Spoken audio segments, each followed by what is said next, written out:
community has finally decided to show up, so they're screaming. Halo's in one of their awesome. biggest rounds of the entire tournament, so they're shouting. Guys, if you have to pick a time where you want to show up to MLG, because people in StarCraft, of course, are going nuts, come on out. Now is the time. Absolutely. Now. Come on out, say hi to myself, Froden, Robin, Rob Simpson, of course, JP. You're right next to us. Artosis, Wheat. I don't want to miss anybody. Of course, Day 9. Kibble Silence. Kibble Silence. All a veritable cornucopia. GG very hard. Yeah, MKP, a little tip of the hat there to Thorzain in chat. All right, so it looks like we're going to go ahead and ask the players if they're ready. Both players are basically showing their respect for each other. Yeah. Go ahead and get this game started, though. I love to see that, too. Both competitors, and MKP really saying you had to earn that win there. Yeah, so it wasn't an easy. Yeah. It was a 30-minute slugfest. Yeah, so, for sure. Very scrappy, like you said.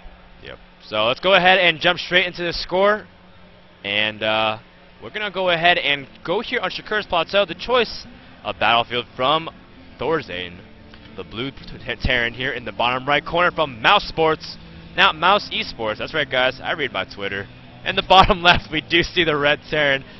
Thank you, Bumblebee, for correcting me. I probably would have kept saying Mouse Esports all weekend long. But in the bottom left, we do see the red Terran. His name is MarineKing Habiawan.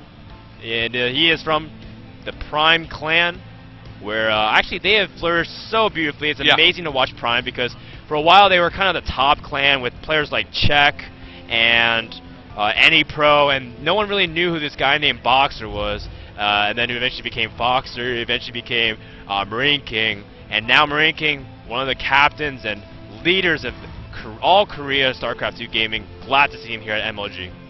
I had mentioned it earlier as well. One of the things about MarineKing's disposition lately is that he is so relaxed. He's so calm at these events, and it's almost scary to see how relaxed he is. I mean, he used to get nervous all the time. Those days are gone, and I can tell you that from personal experience and interacting with him at Arena. He was so comfortable at Arena. He seems very comfortable here in Columbus, and just, you know, he's in his element. He's playing the game he loves. It's a great word. At the best level, so so great to see that. Yeah, MarineKing definitely is pretty poised, and you could see that, you know, his English has actually improved a lot too, because I got to talk with him a little bit, and he was like, he needed someone to translate for him, but he was talking to me back in English, kind of like some of what Pol was doing. Like, Pol had Juani on stage, but like, whenever they asked him a question, he just talked back in English as if he knew everything. So these Koreans, they're learning a lot of English, and I'm really happy. MarineKing, by the way, is going for the same thing he did last game. Actually, yeah, he was going for a Gas is Fast expand here, so we'll see if whether or not he chooses to go for mech style again, which is actually pretty decent on this map specifically. But we'll see how this actually goes out, because Thorzain did pick this map, and he does have this advantage going in, and very similar openings from both players. I was going to say, yeah, absolutely. And don't forget, you know, it's easy to forget the beginning of that game because it was a 30-minute slugfest. But if we go back, Thorzain opened with Cloak Banshee. He had so many SEV kills initially. I want to say he started off with 10 to 12. That escalated to around 18 or so. Yeah. And then, of course, MarineKing responded with Blue Flame Hellions, had a little barbecue over at Thorzain's house, but wasn't able to equalize on the kills. Thorzain wasn't faster to expand, but he was first to a third. So that was a very, very odd game, just in terms of what a seesaw battle it was. Yeah. And Thorzain looks like he's going to go up. Pretty standard build here. Now, the difference between this game and last game is the fact that he actually got his, he didn't get his second gas just yet, so he's going for a reactor and his factory at the same time. So MarineKing at the same time, of course, pretty standard opening here. Would not be surprised to see him double gas, and which actually he already did. Just kidding. I was looking at it production, so I'm like, he's gonna double gas him, but he already did it. So he's gonna basically open the exact same way as he did last game, and why not? Because it worked so well last time, and he played kind of a very rock solid style. Just like you said, he endured a lot of harass, but still managed to come out really strong with a good win. Man, that is, and you know what? That's so easier said than done, right? I mean, it's very, very difficult to pull that off. That's earning it the hard way. You know what it reminds me of? There was a game back in Anaheim, MLG Anaheim, and it was actually Boxer versus MMA. And MMA definitely earned that win in that fight. And it's one of those things where, you know, in these TVTs especially, nothing is taken for granted. It is definitely a matchup where you have to earn. It's a mirror match. You have to earn your wins. I mean, ZVZ, a lot of the time, Zerg versus Zerg, it's on a razor's edge. A couple of clutch or even lucky Baneling hits can end that game. Yeah. TVT, a lot of the time, though, we see turn into more of a positional battle, a chess match, a game of better control, of better decisions. So, you know, it's not uncommon to see extremely long TVT games. Well, speaking of which, MarineKing, his TVT, has been relying more on that mech style, but this time he's changing it up, and he's actually going to go for Blue Flame. But we see the Caduceus reactor, which is very, very interesting, because I believe that is Medevac energy, if I am mistaken. Can we look at that real quick, because that is such a rare... Increases the starting energy of Medevac by 25. Caduceus called by Froden. Now, Froden, here's the thing. I always tout Froden as the encyclopedia. It is canceled. All right. I always tout Froden as Encyclopedia StarCraft, so of course he would know that. And before Adebisi was Encyclopedia StarCraft, but now he's Super Ops. So, you know, he can retire. Everyone his says Adebisi like they stuck him on Obs. No, Adebisi wanted to, man. Listen, I am very good friends, obviously, with Adebisi. We've been casting together for a very long time. Mike's great. Yeah, we've been casting a lot of other tournaments together for other organizations. And, you know, did some community events together as well. I love him so much. He truly is like a brother to me. And he couldn't be happier obsing for, obviously, Nick and Dan Tastosis. He's doing a great job, and too. He is. Everyone's pointing out, oh, dear MLG Spectre, you're doing great. But yeah, give it up for his obsing, please, if you haven't. Back into this game, though. Here we go. Drop into the main of Thorzain. And MKP.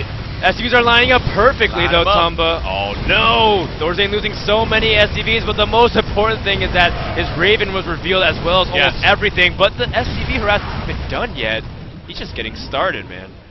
And going to return and respond in kind with Hellions of his own here, Froden, as they are just regular Flame Hellions. But here we go into the mineral line of the natural of MKP. MKP coming out to try to deal with this harass now, and let's take a look here so far. So it's pretty even on worker kills thus far. Yeah, but MarineKing did expand earlier, so he does have the SCV advantage inherently. Let's go ahead and check worker count real quick, as we do see 29 to 32, so MarineKing has a very slight edge despite losing a little bit more workers, so that's kind of the whole idea of why his opening was superior in terms of the economic route. But we did see that as a result, Thorzain was able to get that tech advantage. That Raven is out, and it can make a pretty big difference if you let it. Absolutely, and I like how you notated out, obviously, that MKP is now aware of it, though, as well. So, key as he decides to go ahead and land his Vikings here. And you know what? He's just going to march up and peek up for a second. Wow. So and he's really going to push the issue here as he's coming into the natural and bring down some Hellions to try to deal with this tank on the high ground. Second one added in here, but man, just going to work on the mineral line. Another scrappy game here, Froden. Yeah, I mean, they're trying to, basically it's to the point where their pushes aren't going to kill, so they're saying, I'm just going to do as much economic damage as possible. And they've just been trading worker counts. Now, here's the thing, Thorzain lost a significant amount of workers, and in the end, he's still economically behind there from the beginning as he is dropping. He's getting dropped also at the main, and we do see, wow, MarineKing even brought an SCV to repair to keep that alien alive. That is pretty legit right there. That's pretty legit play. So, once again, first to a mining third may be, let's take a look here, just Thorzain. Yeah, it's actually going to be MKP this time. But, you know what? If we look at the unit counting station, 46 SCVs to 24, and that's going to tell the story of this particular matchup. Yeah, so looks like we see that MKP is transitioning back into more of that mech-based playstyle, getting some of those Hellions, getting some of those tanks out, and that double armory that he was so adamant about getting early upgrades in the TVT kind of style. But more importantly, if that third goes up, and if Thorzain doesn't find that out, because I don't think Thorzain has any idea of it, that's going to be really, really costly. Especially just because MarineKing will be able to jump ahead and he keep trading the way he has been, trading workers, and eventually Thorzain will run out of options because he's economically starved. Absolutely. Tanks now making their way to the Zelnaga, past the halfway point. Thorzain now committing to this push. Will he check the third is the question. He is certainly heading that way. Opting to pull back, though. Oh, absolutely. So it looks like we do see that Thorzain here is going to try to see if he can move out in the middle of the map. But for now, it looks like we see MarineKing moving out here in pursuit of the tanks. Now, Thorzain doesn't exactly have the best position, but he's going to try to make what he can of it. He was trying to lead them into a small little choke and have the auto turrets add some great DPS. But for now, it looks like we do see MarineKing still content with taking out the center of the map. So it looks like at this point, MarineKing's third is going to be pretty safe. Yeah, absolutely. And currently, Thorzain going to fly his barracks over. Both players granting vision. As you can see, MKP already has his. And converging most of his army here outside of his natural. Both players just going back to their respective corners for a moment. Yep, so it looks like we do see both players revealing that each other's barracks are floating, which means that they're both committing towards a mech army. And so it's a really big thing for both players to get in terms of intel. So MarineKing knows what his opponent is intending to do, but he does have an advantage because he knows he has 3 bases to just 2. Now, someone just pointed out to me that the caduceus reactor from Thorzain was actually just to throw off his opponent in case he scans. So that's a great little tactic. Thorzain's showing again why he's a really strong mental player, and that's a great observation. Actually, he's saying that it was researched, so it looked like it was researching cloak. That was the so why not just research cloak and cancel cloak? Well, because cloak's expensive. So the idea a little bit more. Whereas it's a little bit the cheaper. caduceus will save you. So you know what? Very economical. He's thrifty. He's a thrifty Terran, and I like that. That's good. No reason to go ahead and waste any minerals. Being thrifty is cool.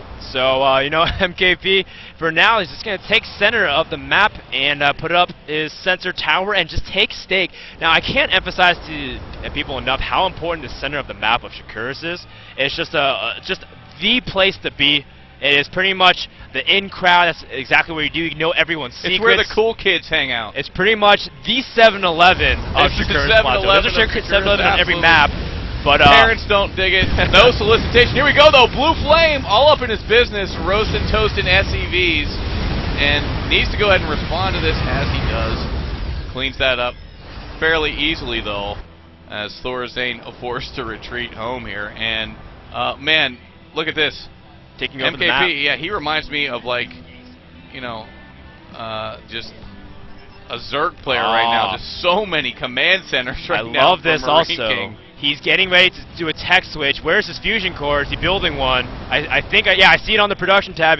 He's definitely preparing for a tech switch also into battle cruisers, which should take his opponent by surprise if he can get the air superiority.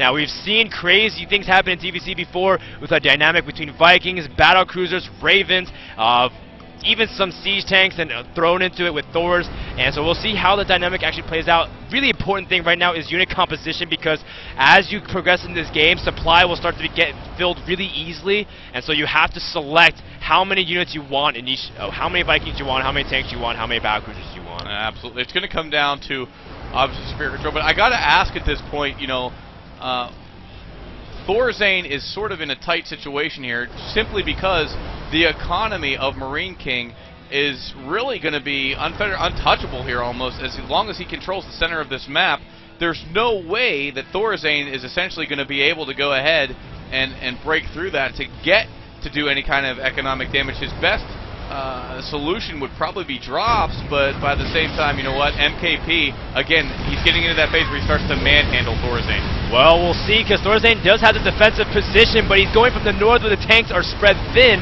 in a staggering position. We do see the point defense drones. Vikings are trying to volley to try to see if they can push back, but unfortunately our mouse is having some kind of technical issues. It's kind of being really weird, so we apologize for that. Yeah, very sorry, guys. Yeah. The camera was freaking out there a little bit, and it was totally the mouse just bugging out, but so we see actually the PDD is down there. Thor has arrived for Thorzain. And you know what? I like this decision, though, opting to expand himself, realizing that, you know, we're 18 minutes in. He's going to need an economy behind this once we get to that 25-30 minute mark. And wow, man, MKP just being so tenacious, though, just refuses to give up control of the center of the map. Yeah, but I think Thorzain's doing the right thing here of just trying to slowly take ground, and it actually comes to a weird point. Oh wow, actually, I'll finish talking about what I'm saying, but remind me to talk about. Look what is being researched, though, ironically, right now, out of MKP. He's trolling us. Caduceus reactor now being researched. He's also getting seeker missiles as well as the durable materials, giving him more time on those auto turrets. But I want to talk about the position Thorzain isn't the best that he can do, because he wants to set it up so that if MarineKing ever moves past center, he's going to walk into a huge cluster of siege tank fire. So that's the best he can do. Look at this. He can actually, if he chooses to, land all these Vikings and just deny this base all day long, which he is in fact going to do here. And there goes the cancel. Gets the cancel off again, being thrifty, saving himself 300 minerals there rather than losing that command center. It's that's actually, Tumble, I'm going to go ahead and say that's a risky play, because the idea is, first of all, he knows his Vikings are not in the center of the map. Yep. Second, he would know how many Vikings his opponent has. Sure. So that's a really big thing to keep hidden. That's for a while why people wanted to keep things like the Viking flower in the game where you could stack the Vikings. For sure. But now you can't do that anymore. So now it's a really big thing to keep account of your opponent's Vikings. So it's I want to say that MarineKing, while that was a really good play to shut down the expansion, has to be careful. Can I be honest about this, though? Yeah. Remember I was talking about MarineKing's relaxed play, like his demeanor is just so calm. I don't think he minds. I feel like I feel like he's in a position right now. He's so confident in his play. He's in his element. You know, he's at MLG. He wants to win a back-to-back, I'm sure, championship. So at this point, I really feel like he's that confident. He's not really worried about it. And look at this. He's taking top center of the map. He's got his first Ravens out. Keep in mind, he did get the everything, basically. He's gotten almost every upgrade at this point, and he does have seeker missiles, which are pretty underutilized in the Terran arsenal. What? They are, and I remember they had made a buff. There was a change to the speed. To the Ravens, right? Yep. And I really thought we were going to see them come into play. We didn't, though, and never really developed, never really panned out. Well, hold that thought. Here we go. Major engagement here, as you can see. Vikings moving in, battle cruisers moving in. Thorzain coming forward from the front, and right now you can see the supply for Thorzain, though, is plummeting at this point as he's down to 131 to the 175 or so of. Too much air superiority here from MarineKing. We're talking about how he was able to tech switch and keep this a secret the whole time from Thorzain, and Thorzain, as a result, not prepared whatsoever. He was thinking there was going to be a huge tank versus tank and a Viking versus Viking battle, but instead was duped as the tech switch from MarineKing is just too much. There was an attempt for a Hellion run by, but for the most part, MarineKing is now in control over the open area outside of Thorzain's base. And now a lot of command centers are going to go down here, and Thorzain all of a sudden finds himself in kind of an awkward spot, separated from being able to aid his ailing bases right now. Absolutely, and what you saw a lot there was Thorzain in the throes of panic, trying to do whatever harass he could. We did pan over to show some of the run-bys that were trying to happen there, but you know what? It's just not enough, really, to do any real economic damage to MarineKing. MarineKing still exchanging volleys, but again, he does have air superiority, and rather than trying to follow Vikings that are cutting him all day, MarineKing did move up here, but again, he's not necessarily controlling his battle cruisers right now. He's trying to make sure to do everything else. He's got so many bases to manage right now. As you can see, MarineKing taking over the left side of the base, but here come Thors and Vikings. Thorzain's making a big stand here, trying to defend his third base. Now, keep in mind, Thorzain is running low on resources. He needs to defend his expansion, Dumbo. Absolutely. This is what he lives and dies by, Froden. Well said, that's right, for sure. And as you can see right now, all of these Vikings of Thorzain doing whatever they can to hold him into this game. Thors also finally making it up to the high ground once to chase off those battle cruisers. Battle cruisers, not cheap units. No, but MarineKing is making 5 at a time.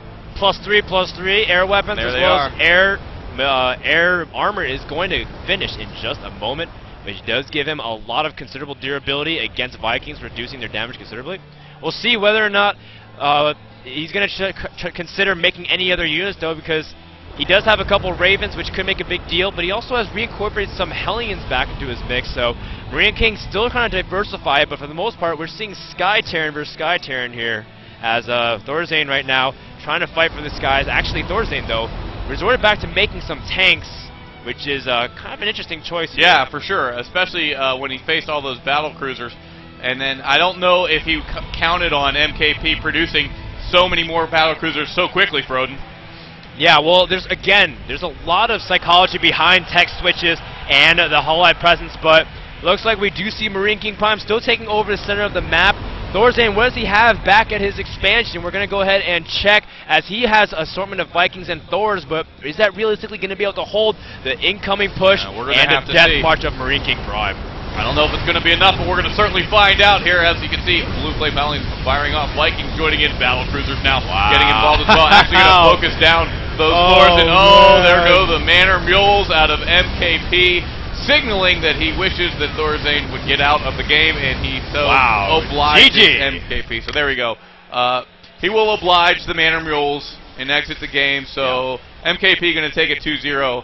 And I got to say, you know, in that second game, really, again, he showed the Vikings it was a bit of a risk, but I think he was so relaxed and he really felt in command of the game throughout the entire series. He was really in command of Game 2 from the start. He was the first to harass, the first to expand, the first to get his economy up, successfully hid the battle.